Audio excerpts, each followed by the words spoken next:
1-2ની એક જ પરીક્ષાનું રિઝલ્ટ બાકી છે અને ડીવાયએસપીનું રિઝલ્ટ ટૂંક સમયમાં બહાર પાડવામાં આવી રહ્યું છે.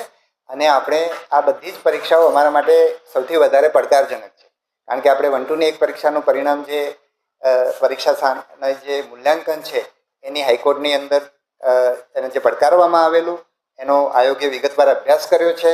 એના આધારે મૂલ્યાંકનની અંદર જે ફેરફાર કરવાની આવશ્યકતા ઊભી થઈ છે એ ફેરફાર પણ આપણે એના પછીની જે 1-2 લેવામાં આવી છે એમાં જરૂરી ફેરફારો પણ આપણે કર્યા છે.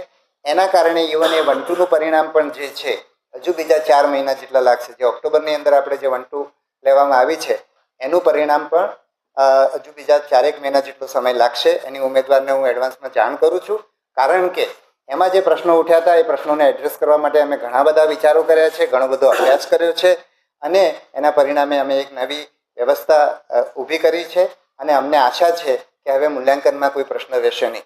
અને મેં જેમ આ પ્રેસ નોટની પ્રેસ બ્રીફિંગની શરૂઆતમાં જ કહ્યું કે મૂલ્યાંકન વધારે સારી રીતે થાય એટલા માટે થઈને જ અમે આ પરીક્ષાઓને આ રીતે ગોઠવી છે, જેથી કરીને મૂલ્યાંકનમાં બેસ્ટ જે મૂલ્યાંકનકર્તાઓ છે, પરીક્ષકો છે, એમને ઉપલબ્ધ થાય અને મૂલ્યાંકન પણ સમયસર થાય.